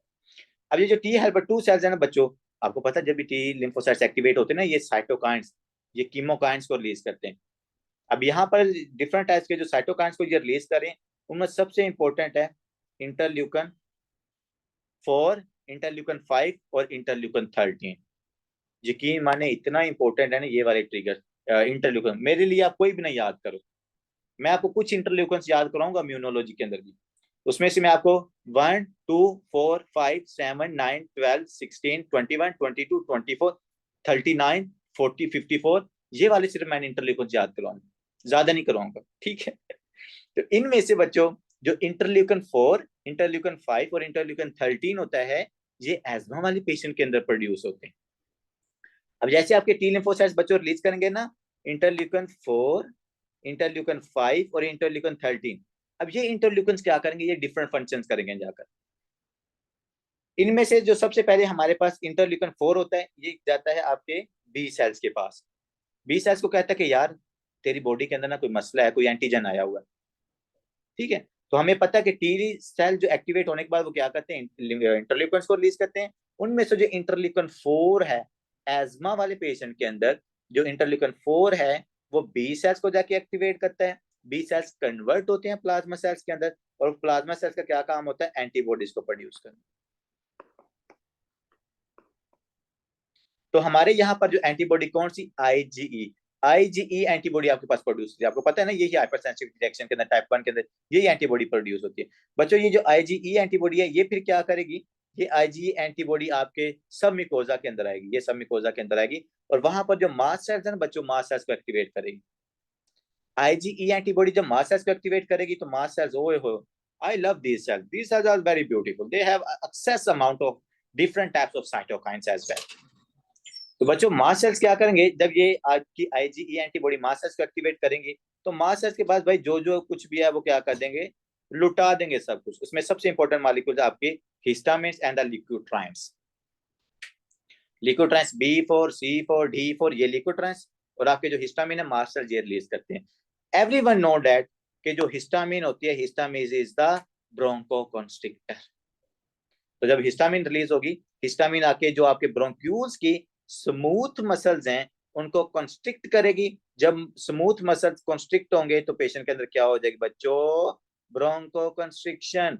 जब ब्रोंको कंस्ट्रिक्शन होगी तो अब ये ल्यूमन कम है, जब ये ल्यूमन कम होगा एयर हमारे पास यहाँ से पास नहीं करेगी, एयर पास नहीं होगी, एयर आपके लंग्स में ऑब्स्ट्रक्ट हो जाएगी। जब ये ऑब्स्ट्रक्ट होगी तो we can say that this is the patient obstructive lung disease. Sir वो म्यूकस प्रोडक्शन जैसे होती है सेम इसी तरह इधर भी? सर यहाँ पर उसकी ब्रोंको कंस्ट्रिक्शन ज्यादा होती है, ठीक है, म्यूकस की प्रोडक्शन ही। यहाँ पर आपके पास जो स्मूथ मसल्स होते हैं ना, स्मूथ मसल आपके कंस्ट्रिक्ट हो जाते हैं, मैंने ब्रोंको कंस्ट्रिक्शन का वर्ड यूज किया, समझ रहे हैं? तो क्योंकि हिस्टामिन भी ब्रोंको कंस्ट्रिक्शन करवाती है, इसके अलावा इन्फ्लामेशन होती है और दूसरे नंबर पर हमारे पास ना ब्रोंको कंस्ट्रिक्शन होती है। ये दो पैथोफिजियोलॉजी हैं जो आपको एस्मा वाले पेशेंट के अंदर नजर आती हैं। Doctor Rajaria, I want that you should remember कि सर इंटरल्यूकिन 4 आईजीई को प्रोड्यूस करती है, आईजीई मास्ट सेल्स को एक्टिवेट करता है, मास्ट सेल हिस्टामिन को रिलीज करते हैं और हिस्टामिन आके काम डालती है इधर ब्रोंको कंस्ट्रिक्शन करवाती है, ठीक है। ब्रोंको सर ब्रोंक्यूल्स की कौन सी लेयर जो लास्ट वाली है वो स्मूथ जो है वो मसल लेयर उसको टारगेट करता है? भाई जहां तक आपके स्मूथ सेल्स प्रेजेंट है, स्मूथ मसल आपके पास कहां तक प्रेजेंट है, टर्मिनल ब्रोंक्यूल्स तक। तो ऊपर सेगमेंट से लेकर टर्मिनल्स तक ये सबको कॉन्स्ट्रिक्ट करता है। जहां पर स्मूथ मसल्स नहीं है वो वाला हिस्सा आपका कॉन्स्ट्रिक्ट नहीं होगा। और वो कहां पर नहीं है, वो आपके एलोविलाई में नहीं है। स्मूथ मसल आपकी एलोविलाई में प्रेजेंट नहीं है, इसीलिए एज्मा वाले पेशेंट में एलोविलाई कोई फैक्टर नहीं होता। डॉक्टर साहब बात समझ रहे हैं? जी सर। ओके, तो interleukin 4 related with the bronchoconstriction by histamine. अब आते हैं इंटरल्यूकिन 5। आपको लग रहा है शायद पता नहीं सर क्यों ये बातों को खींची जा रहे हैं, और यार ये सारे एमसीक्यूज हैं, यकीन माने ये मैं आपको बार बार इसलिए रिपीट कर रहा हूं कि आपको अभी याद हो जाए। ये इंटरल्यूकिन 4 पूछा हुआ है एंटीबॉडी कौन रिलीज करवाता है, उसके बाद पूछा हुआ है कि इंटरल्यूकिन ये जो असिनोफिल सेल्स हैं जो हाइपर सेंसिटिविटी के अंदर इंक्रीज होते हैं, ये कौन सा इंटरल्यूकिन रिलीज करवाता है बच्चों, इंटरल्यूकिन 5। साथ साथ आपकी इम्यूनो भी कवर हो रही है। तो ये सिर्फ जस्ट सिस्टम नहीं हो रहे बच्चे, आपकी histo, embryo, anatomy, physio, patho, immuno, micro, biochem, हर जगह को मैं यहाँ पर रिलेट कर रहा हूँ। तो आपके कम से कम 8 से 10 सब्जेक्ट इसके साथ वाइंड अप हो जाएंगे। अब जब इंशाल्लाह सिस्टम पढ़ लोगे ना, यकीन माने आपके लिए माइक्रो 70% हो चुकी होगी, इम्यूनो 60-70% हो चुकी होगी।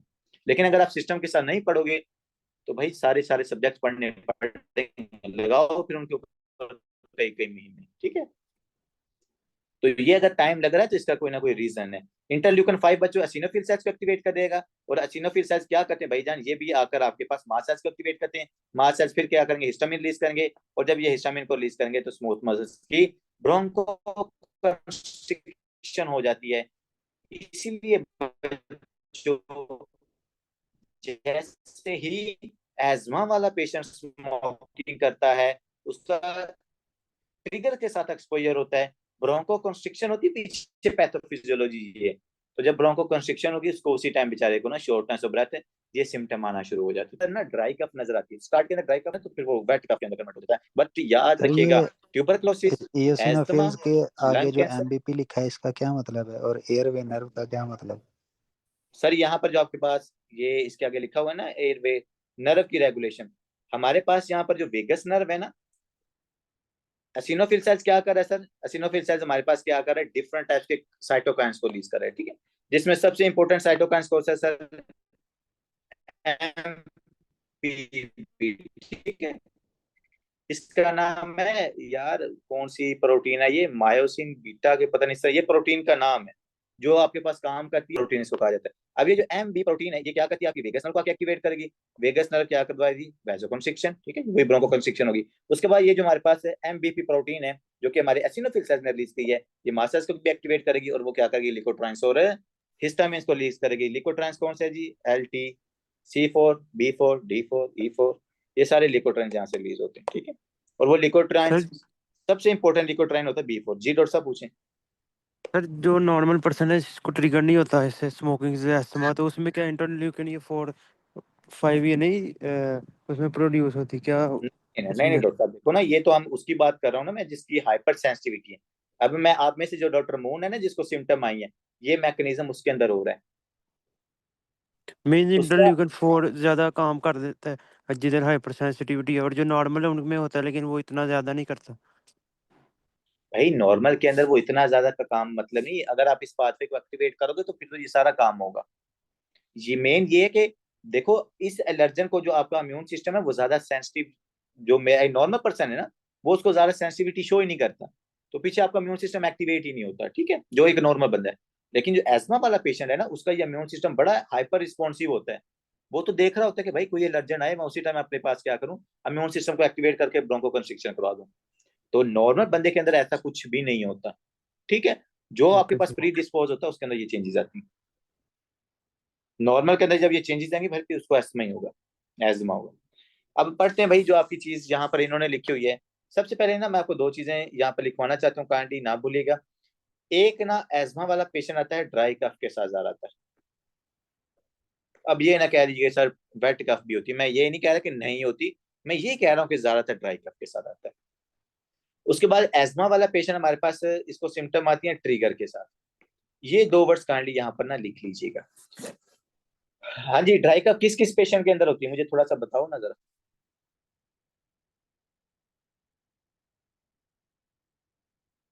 जी डॉक्टर, ड्राई कफ किस किस कंडीशन में आपको नजर आती है?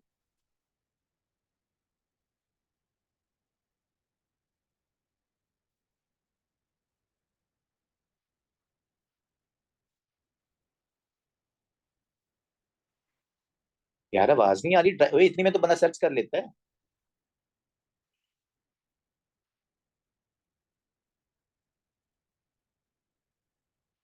भाई टीबी वाले पेशेंट में आती है सर लंग। चैट में सर बता रहे हैं सब। Sir typing. अच्छा टाइपिंग में बता रही है यार, ये वैसे आपको पता है मैं वो चैट नहीं देखता, वैसे एक बंदा बता दिया करो। जी डॉक्टर आप बताएं। सर टीबी में ठीक है, ज्यादातर टीबी के अंदर हमें ड्राई कफ, स्वेटिंग, फीवर नजर आता है, ओके, वेट लॉस भी।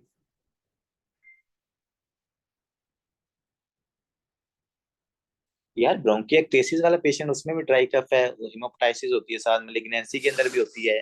उसके बाद एज्मा वाला पेशेंट इसमें भी ड्राई कफ होती है। इडियोपैथिक पल्मोनी फाइब्रोसिस के अंदर भी ड्राई कफ होती है, काफी सारी कंडीशन है। चलो जी, चल भी कुबरी आजा। एज्मा वाले पेशेंट के अंदर क्या चीज है? इंटरमीडिएंट ऑब्स्ट्रक्टिव, देखो इंटरमीडिएंट, इंटरमीडिएंट का मतलब होता है not continue. Intermittent obstruction, obstructive lung disease, often triggered by allergens, viral upper respiratory infection and the stress। oh my god, मैं स्ट्रेस को कैसे भूल गया बच्चों, स्ट्रेस की वजह से भी हो रहा है। वैसे मैंने आपको काफी सारे एलर्जन लिखवा दिए थे, तो उसमें अपर रिस्पायरेटरी जब आपको इन्फेक्शन होगा उससे भी हो सकता है, एलर्जन की वजह से भी हो सकता है, आपको स्ट्रेस की वजह से भी ये ट्रिगर हो सकता है। जब आप स्टेप 2 की तैयारी करोगे ना इंशाल्लाह, उसके अंदर इसके एक एक कॉज की पूरी पूरी पैथोफिजियोलॉजी है, मतलब स्ट्रेस की वजह से कैसे एजमा होता है या रिस्पायरेटरी इन्फेक्शन की वजह से कैसे एजमा होता है, ठीक है। लेकिन फिलहाल हम यहाँ पर ऊपर से मैंने आपको एक पैथोफिजियोलॉजी पढ़ा दी, सबको उसी के साथ रिलेट कर लेते हैं। एसोसिएटेड विद एटॉफी, ठीक है जी। एटॉफी का मतलब होता है बच्चों कि हमारे पास हाइपर रिस्पॉन्सिवनेस होती है आपकी बॉडी की, मतलब ये एटॉफी है हाइपर रिस्पॉन्सिवनेस या हाइपर सेंसिटिविटी रिएक्शन। एटॉफी वाले पेशेंट्स जो भी होते हैं बच्चों, उनमें एलर्जिक रिएक्शन बहुत ज्यादा होते हैं, उनकी स्किन के ऊपर रैशेस बहुत बनते हैं, उनको एजमा वाली सिम्टम बहुत आती हैं, उनको फूड से एलर्जी बहुत होती है। तो कुछ आपने लोग देखे होंगे कि ना वो बड़े एलर्जिक होते हैं, कि जैसे कोई टेम्परेचर थोड़ा सा चेंज हो ना उनकी स्किन के ऊपर रैशेस बनना शुरू हो जाते हैं, या वो जैसे कोई चीज स्पेसिफिक चीजों से ना खाने से उनको वो मतलब एलर्जी भी हो जाती है। तो वो तमाम कंडीशन के पेशेंट्स को ना हम ए टॉफी के अंदर कंसिडर करते हैं, जो कि हाइपर सेंसिटिव पेशेंट्स होते हैं। आगे आते हैं, ये एक सीरियल भी था टर्किश का ना, वहां पर एक उन्होंने एक बंदा था उसके अंदर, वो ये एटॉफी का पेशेंट था। जैसे वो थोड़ा सा डस्ट के साथ एक्सपोजर होता था उसको रिएक्शन होना शुरू हो जाता था, जैसे वो कुछ खाता था उसकी बॉडी में रिएक्शन होना शुरू हो जाते थे। तो ये चीज आपने याद रखना, हाइपर रिस्पॉन्सिव ये पेशेंट होता है। आगे आते हैं जी, NSAIDs and the aspirin exacerbated the respiratory disease, ठीक है। इसको हम कहते हैं एस्प्रीन या एनसिड इंड्यूस एस्थमा, ठीक है। अगर मैं सिंपल कहूँ, ये जो इन्होंने इतना लंबा लिखा हुआ है ना, इसको हम कहते हैं एस्प्रीन इंड्यूस एस्थमा।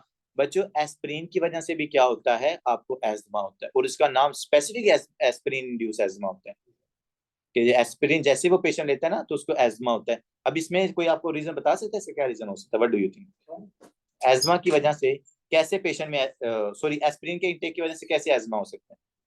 जी डॉक्टर फैज, डॉक्टर तैबा। सेम ही प्रोसेस और होगा सर, क्योंकि वो फिजियोपैथोलॉजी। COX-1 और COX-2 को इनहिबिट कर देती है ना, जिसकी वजह से प्रोस्टाग्लैंडिन्स जो है वो कम हो जाते हैं, वो एंटी इन्फ्लेमेटरी होते हैं, तो सारा जो इलेक्ट्रॉनिक एसिड होता है वो ल्यूकोट्राइन्स बनाता है। May very be good, and that is interleukins ही प्रोड्यूस होंगे।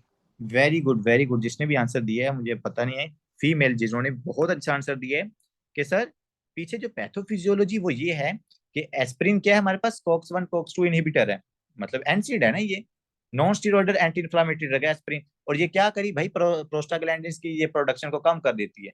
जब प्रोस्टाग्लैंडिन की प्रोडक्शन कम हो जाती है तो हमारे पास अल्टरनेटिव पाथवे की दूसरी तरफ क्या बन रहे होते हैं, लिकोट्राइन्स। तो वो लिकोट्राइन्स बहुत ज्यादा एक्टिवेट हो जाते हैं। तो वो लिकोट्राइन्स क्या करते हैं आके भाईजान, यही सारा स्मूथ मसल्स के ऊपर इनके रिसेप्टर्स होते हैं, लिकोट्राइन्स आके इनकी ब्रोंको कंस्ट्रिक्शन करवा देते हैं।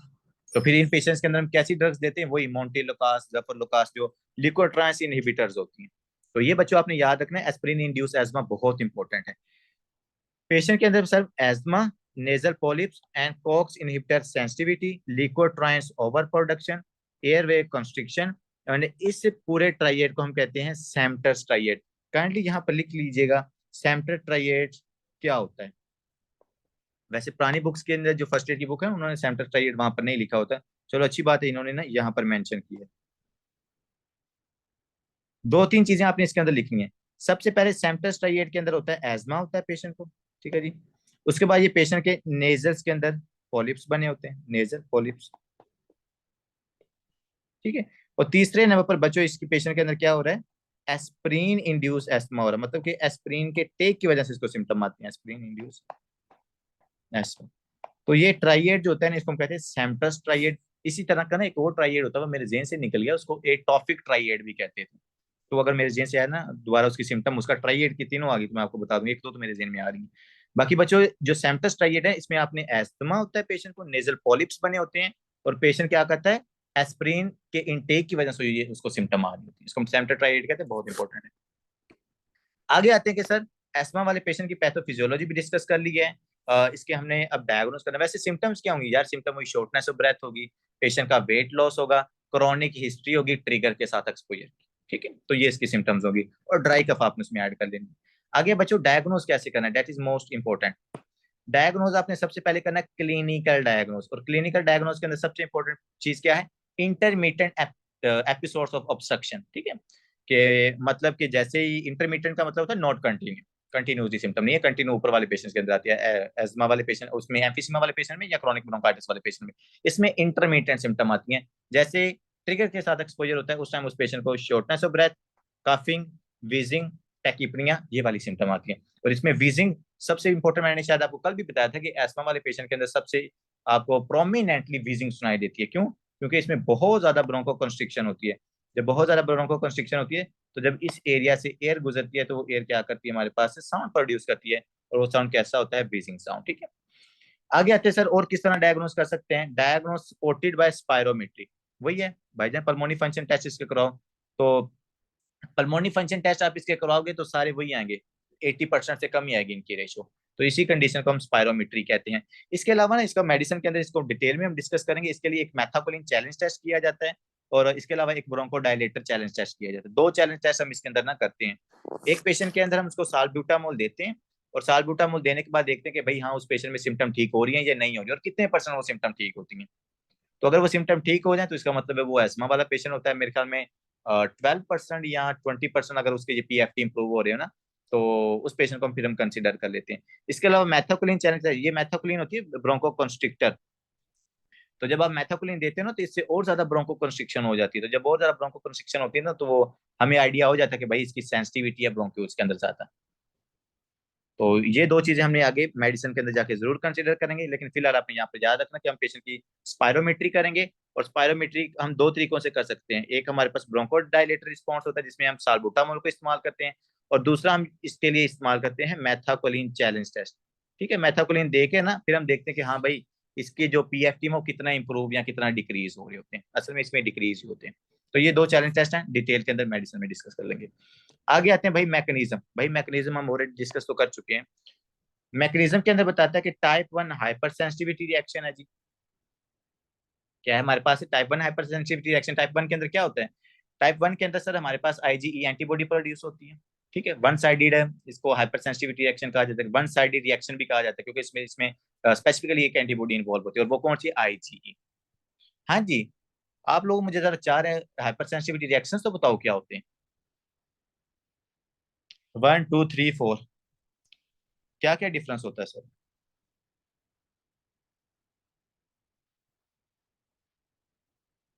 भाई बोल के बता देना, अब लिखना ना चैट में।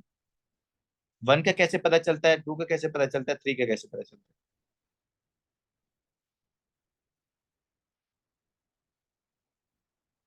जी डॉक्टर एनीवन,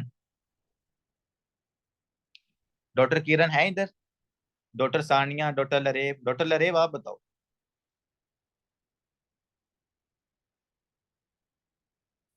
नहीं है, डॉक्टर सानिया भी नहीं है इधर। उसके बाद और कौन, डॉक्टर हनान। हाइपर सेंसिटिविटी के चार रिएक्शन आपने पढ़े हुए ना, टाइप 1, टाइप 2, टाइप 3, टाइप 4, क्या होते हैं? जैसे मैंने आपको बताया, टाइप 1 में तो आईजी एंटीबॉडी प्रोड्यूस होती है। जी जी बताएं। सर टाइप एंटीबॉडीज का 1 सर होगा डिफरेंट एनर्जिक होती है ना, रिएक्शंस में डिफरेंट और एंटीबॉडीज जो प्रोड्यूस टाइप होंगे। 2 होती है, जो टाइप 3 मस्तूरात, होती है उसके अंदर कम्प्लेक्सेस बनते हैं एंटीबॉडी और एंटीबॉडी के। और एंटीबॉडी और दूसरा जो टाइप एंटीबॉडी 4 के। होती है वो डिलेड टाइप होती है, जिसमें सॉरी एंटीजन और एंटीबॉडी के कम्प्लेक्सेस बनते हैं। और जो टाइप 4 होती है वो डिलेड टाइप एंटीबॉडी होती है, जिसके अंदर साइटोटॉक्सिक लाइक CD4 रिलीज होता है ज्यादा। CD4 वाला डिले मैकेनिज्म टाइप ज्यादा एंटीबॉडी होती है, होता है उसमें स्ट्रॉन्ग। तो एंटीबॉडी होती नहीं है मैडम टाइप 4 में। So delayed type hypersensitivity sir. Delay तो चलो हो गया ना, तो लेकिन होगा कैसे? जैसे आपने बताया कि सर टाइप 1 में आईजीई, टाइप 2 के अंदर सर कम्प्लेक्स बन, टाइप 2 के अंदर हमारे पास आईजीजी और आईजीएम का रिस्पॉन्स होता है ज्यादातर, कंप्लीमेंट। ठीक है। टाइप 3 के अंदर कम्प्लेक्स बन गया, तीन चीजें हैं, ठीक है, एंटीजन एंटीबॉडी का कम्प्लेक्स, दोनों मिलके उन्होंने कम्प्लेक्स कर लिया। टाइप 4 का बताया ना फिर क्या होता है? टाइप 4 के अंदर सर दो पाथवेज होते हैं ना, कि जब एक टॉक्सिन आता है तो वो CD4 के साथ अटैच हो सकता है या CD8 के साथ। तो CD8 वाला जो पाथवे होता है वो साइटोटॉक्सिक वाली साइड होती है, तो इसके अंदर साइटोटॉक्सिक वाली साइड जो है वो स्टिमुलेट ज्यादा हो जाती है, जिसकी वजह से जो है वो साइटोकाइंस और ल्यूकोट्रीन्स वगैरह ज्यादा रिलीज होते हैं। ठीक है। तो ये वाली एट चीज़। द एंड हम यही बात करेंगे कि सर ये हमारे पास सेलुलर इंड्यूस है। क्या वर्ड यूज करना है आप लोगों ने? यहाँ पर एंटीबॉडी इन्वॉल्व नहीं हो रही, टाइप 4 के अंदर इट्स टोटली सेलुलर इंड्यूस्ड है, it depends upon the T cells. T ठीक टी है, सेल मीडिएटेड। हाँ जी, ये टोटली टी सेल्स के ऊपर डिपेंड करता है, CD4 और CD8 के अंदर। फिर CD जो 8 होता है वो हमारे पास टॉक्सिन होता है, वो टॉक्सिक इंड्यूस होता है, तो वो अपना रिस्पॉन्स खुद ही शो कर देता है, वो खुद ही अकेला होता है, सबके लिए ना काफी होता है। तो चलिए, ये इसलिए मैं आपको कह रहा हूँ आपके साथ इम्यूनो भी कवर अप हो जानी है, यहाँ पर इन्होंने देखा हुआ तो हम इसको डिस्कस कर लेंगे। रीनल के अंदर जाके और बड़ी मजे की इम्यूनो उन्होंने कम्प्लेक्सिस को वहां पर डिस्कस करेंगे, टाइप 4 को भी वहां पर डिस्कस करेंगे, ट्रांसफ्यूजन रिएक्शन के अंदर सारी टाइपें लिखी हुई हैं, तो वो साथ ही इंशाल्लाह हम उसको वाइंड अप कर लेंगे उधर। तो बच्चों, टाइप 1 हाइपर सेंसिटिविटी रिएक्शन है, जिसकी वजह से क्या हो रही है डॉक्टर, जरिया जहां पर फोकस कीजिएगा, smooth muscle hypertrophy and the hyperplasia. बात आ गई स्मूथ मसल के ऊपर। जैसे ब्रोंकाइटिस के अंदर उन्होंने लिखा था ना कि हमारे जो मिकोजल ग्लैंड्स हैं उनकी हाइपरट्रोफी हाइपरप्लेसिया होता है, लेकिन यहाँ पर जो स्मूथ मसल्स हैं ये इनकी हाइपरट्रोफी होगी और इनका ही हाइपरप्लेसिया होगी, ठीक है। Hyper responsiveness, are you with me, are you agree with me? जो मैंने आपको बताया था कि सर हाइपर रिस्पॉन्सिवनेस होती है आपके ब्रोंकाई की, तो ये देखें यही हमारे पास प्रॉब्लम है। रिवर्सिबल ब्रोंकोकंस्ट्रिक्शन, रिवर्सिबल ब्रोंकोकंस्ट्रिक्शन का क्या मतलब है कि सर कभी सिम्टम आती है, कभी ठीक भी हो जाता है, जब ट्रिगर आता है तो सिम्टम आती है, ट्रिगर को आप अवॉइड करो तो हमारे पास सिम्टम ठीक हो जाती है। तो रिवर्सिबल ब्रोंकोकंस्ट्रिक्शन एस्मा के अंदर है। एनआरई का आई थिंक एमसीक्यू है, ये एनआरई का एमसीक्यू सीधा ऐसे लिखा हुआ है। रिवर्सिबल ब्रोंकोकंस्ट्रिक्शन ये किसमें होती है? तो ये आपके एस्मा के अंदर होती है, बाकियों के अंदर रिवर्सिबल नहीं होती। म्यूकस प्लगिंग, भाई एट द एंड जाकर हमारे पास जब ये पेशेंट लास्ट पे चला जाता है, इसके जो रिस्पायरेटरी मसल्स हैं वो फटीग हो जाते हैं, बिल्कुल थक जाते हैं, उसके बाद फिर क्या होता है, वहां पर म्यूकोसा भी डिपॉजिट होना शुरू हो जाता है, जिसको हम कहते हैं म्यूकस प्लगिंग, ठीक है। अब आगे आते हैं, बहुत इंपॉर्टेंट है जी, दो टर्म्स यूएसएमरी वालों ये दोनों लिख लो, दो तीन यू वर्ल्ड के एमसीक्यूज आपके इधर ही सॉल्व होने लगे। एक को हम कहते हैं कर्शमैन स्पाइरल्स। आपको इस पेशेंट के अंदर ना दो चीजें मिलती हैं, एक Curschmann spirals and the other one is the Charcot Leyden crystals, ठीक है। कर्शमैन स्पाइरल हो गया और चारकोट लीडिंग क्रिस्टल। बच्चों, हिस्टोलॉजिकल फाइंडिंग्स डॉक्टर तैयबा, एक एस्थमा की, दूसरी सार्कोडोसिस की, ये दो जो है ना हिस्टोलॉजिकल फाइंडिंग, ये क्वेश्चंस के अंदर पूछी जाती है, ठीक है। तो आपको इसका जरूर आइडिया होना चाहिए। सबसे पहले बच्चों कर्शमैन स्पाइरल्स क्या होते हैं, अगर आप यहाँ पर देखो एफ के अंदर, ये आपको स्पाइरल्स नजर आ रहे हैं सारे, ठीक है। तो इसी फाइंडिंग, जब ये पेशेंट को स्पूटम प्रोड्यूस करता है ना, लेट्स सपोज अस्थमा वाला पेशेंट, हम उसको कहते हैं चल भी तू अपना मतलब स्पूटम इधर दे, स्पूटम का सैंपल दे, उसका स्पूटम का सैंपल लो। और क्रोनिक पेशेंट होना चाहिए, एक्यूट वाला नहीं, क्रोनिक वाला पेशेंट। उसको आपने क्या करना है, जाकर उसके ऊपर डाइस डालनी, उसको अपने माइक्रोस्कोप के नीचे देखना है। जब आप उसको माइक्रोस्कोप के नीचे देखोगे ना, तो आपको इस तरह के स्पाइरल्स नजर आएंगे। और ये स्पाइरल्स पता है क्या है, ये जो आपको स्पाइरल स्ट्रक्चर नजर आ रहे हैं, it's the shedding of the epithelium. ये उसके जो म्यूकस की एपिथेलियम है ना, वो शेड होके उसकी ब्रेकडाउन हो गई है, वो नीचे आई हुई है।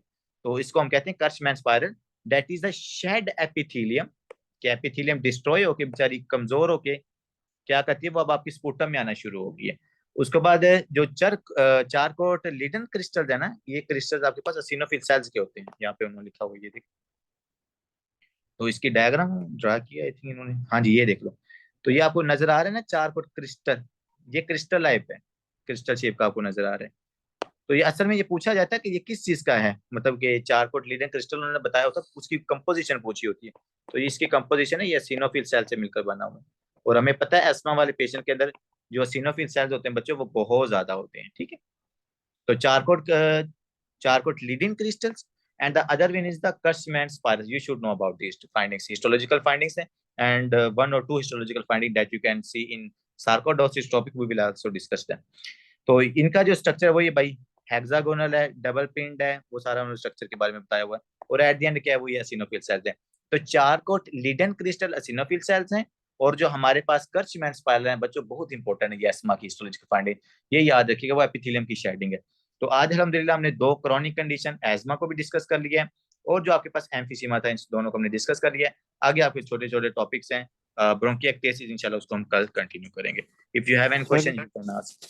जी ये जो अस्थमा